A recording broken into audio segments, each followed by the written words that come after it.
Bapak, Ibu, dan saudara-saudari yang terkasih dalam nama Kristus, pada video kali ini saya akan menjelaskan kepada kita tentang sakramen tobat.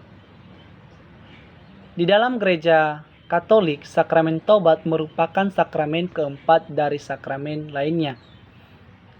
Dan sakramen tobat ini sangat penting bagi gereja Katolik sebelum menerima sakramen Ekaristi dan sakramen Krisma.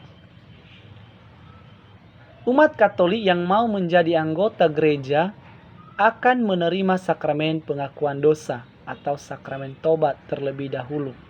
Oleh sebab itu, sakramen tobat sangat penting di dalam gereja Katolik. Sakramen tobat merupakan tanda dan sarana yang mengungkapkan iman orang berdosa akan pengampunan Allah yang berbelas kasih dalam gereja. Katekismus Gereja Katolik 1849 mengatakan bahwa dosa adalah satu pelanggaran terhadap akal budi, kebenaran, dan hati nurani yang baik.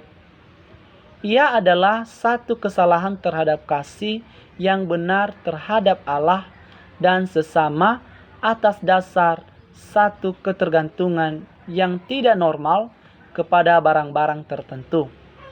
Ini didefinisikan sebagai kata, perbuatan, atau keinginan yang bertentangan dengan hukum abadi. Gereja Katolik mengenal dua macam dosa, yaitu dosa berat dan dosa ringan. Dosa berat dalam KHK 1857 ialah dosa yang mempunyai materi berat sebagai objek dan yang dilakukan dengan penuh kesadaran dan dengan persetujuan yang telah dipertimbangkan. Sedangkan dosa ringan dalam KHK 1862 ialah dosa ringan dilakukan apabila seseorang melanggar peraturan hukum moral dalam materi yang tidak berat atau hukum moral itu dilanggar dalam materi yang berat, namun dilakukan tanpa pengetahuan penuh dan tanpa persetujuan penuh, yang artinya dilakukan dengan tidak sadar.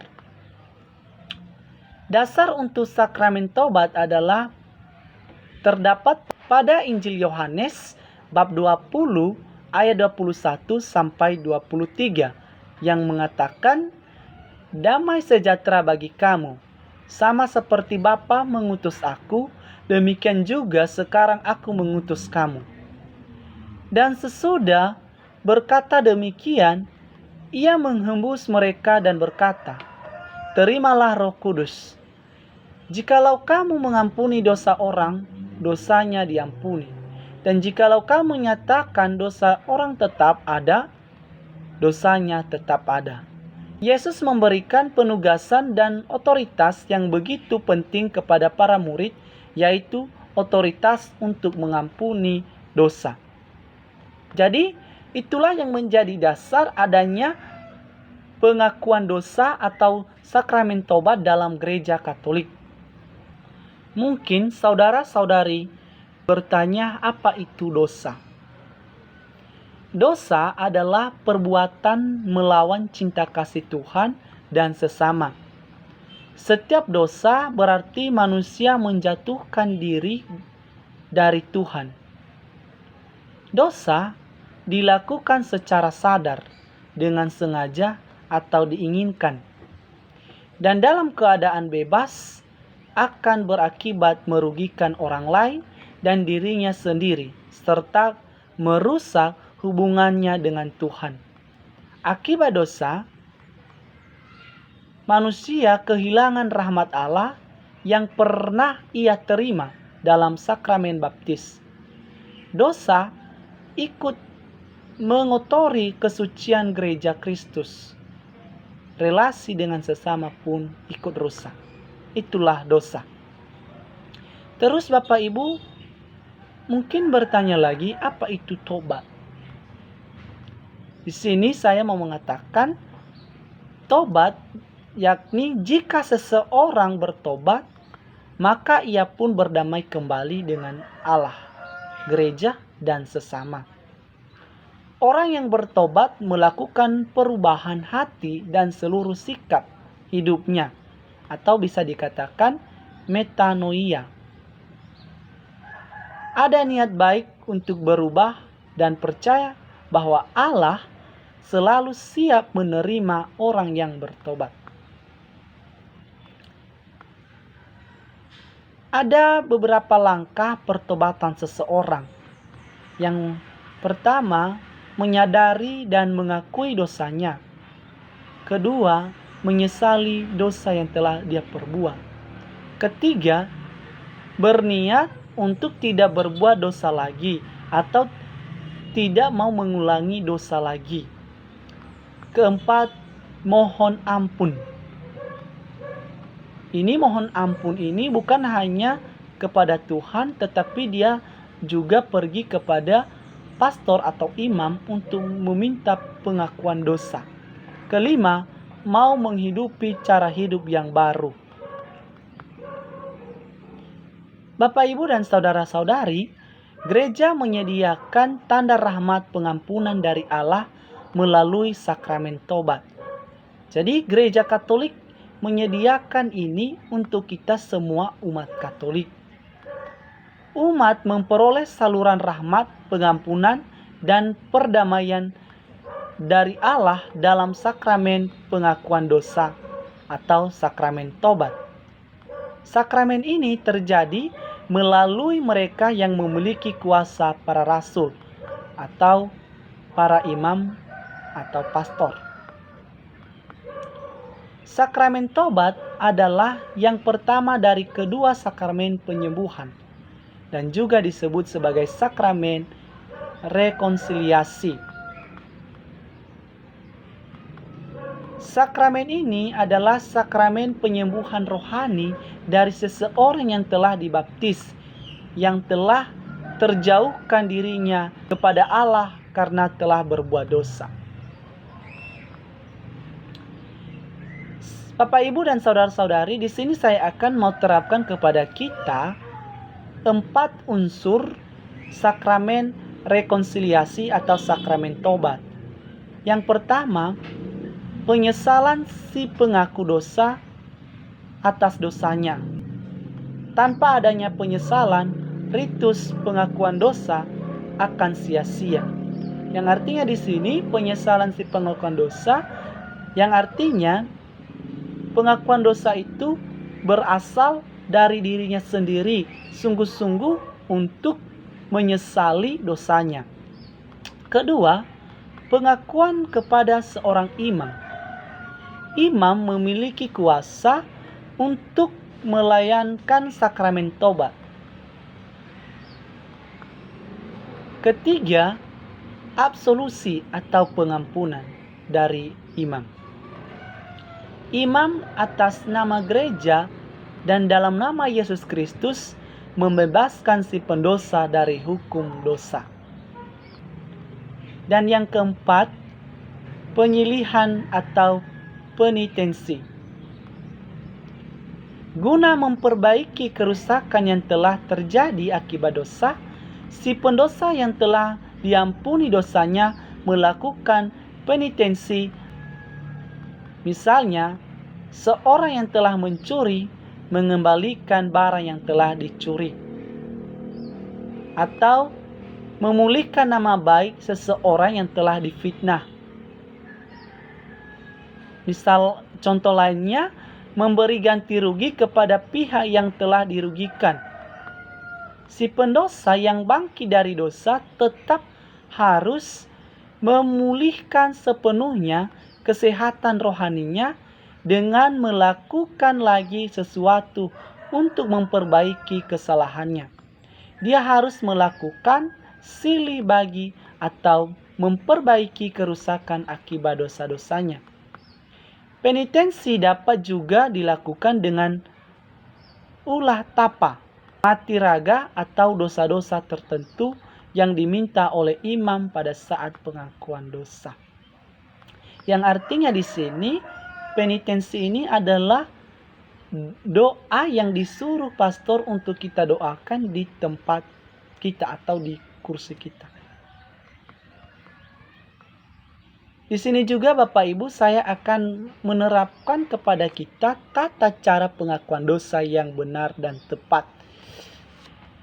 Yang pertama, pada saat memasuki kamar yang telah dipersiapkan, kita berlutut dan menerima berkat pengantar dari pastor.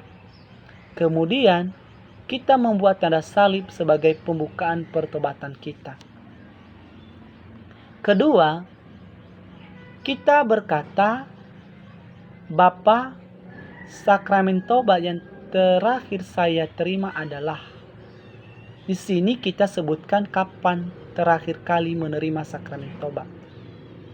Tetapi jika ini pengakuan dosa yang pertama, maka katakan, Bapa, ini penerimaan sakramen tobat saya untuk pertama kalinya. Kemudian ucapkanlah kata berikut ini. Bapa, dari saat terakhir saya menerima sakramen tobat sampai saat ini di hadapan Bapa, saya mau mengaku kepada Allah Bapa yang Maha Kuasa dan kepada seluruh umat Allah yang kudus bahwa saya telah berdosa dengan pikiran dan perkataan, dengan perbuatan dan kelalaian. Khususnya bahwa saya telah berdosa. Di sini setelah mengucapkan itu, sebutkanlah dosa-dosamu yang telah kamu perbuat. Sebutkan yang sebenarnya dan sesungguhnya. Di sini kita tidak mengarang-arang dosa kita. Setelah kita menyebutkan dosa kita, kita melanjutkan mengucapkan kata berikut ini. Saya sungguh menyesal atas semua dosa itu dan dengan hormat saya meminta pengampunan serta penitensi yang berguna bagi saya. Setelah itu, dengarkanlah nasihat dari pastor dan apa yang harus Anda lakukan sebagai penitensi atas dosa dengan seksama. Jika sudah mendapatkan nasihat penitensi dari pastor akan meminta Anda untuk mengucapkan doa tobat sebagai berikut ini. Allah yang Maha Rahim, aku menyesal atas dosa-dosaku. Sungguh patut Engkau hukum, terutama karena aku telah tidak setia kepada Engkau yang Maha Pengasih dan Maha Baik bagiku. Aku benci akan segala dosaku dan berjanji dengan pertolongan rahmat-Mu hendaknya memperbaiki hidupku dan tidak akan berbuat dosa lagi. Allah yang Maha Murah, ampunilah aku, orang berdosa ini. Amin. Pada waktu imam memberikan absolusi, Anda harus membuat tanda salib, mengucapkan kata terima kasih, lalu keluar dari kamar pengakuan. Kemudian, laksanakanlah apa yang diminta sebagai penitensi atau silih atas dosa. Yang artinya, apa yang diminta pastor tadi di saat pengakuan, laksanakanlah di tempat dudukmu.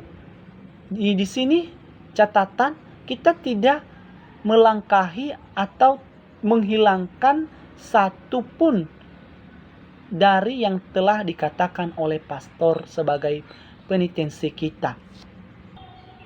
Jadi Bapak Ibu dan saudara-saudari, sakramen tobat memiliki makna perdamaian, yaitu mendamaikan manusia dengan Allah sehingga manusia hidup dalam rahmat. Kedua, mendamaikan hubungan umat dengan gereja sehingga menciptakan kebersamaan pada keseluruhan komunitas beriman. Dan terakhir, mendamaikan dengan semua makhluk dan alam sehingga melahirkan kesadaran akan hidup rahmat dan sekaligus melahirkan hidup baru untuk menciptakan hidup yang penuh rahmat.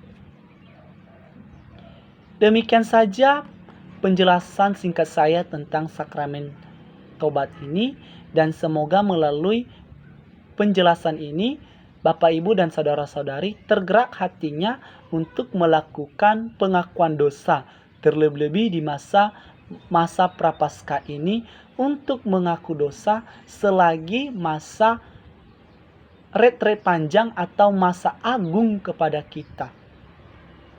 Tuhan Yesus memberkati. Amin.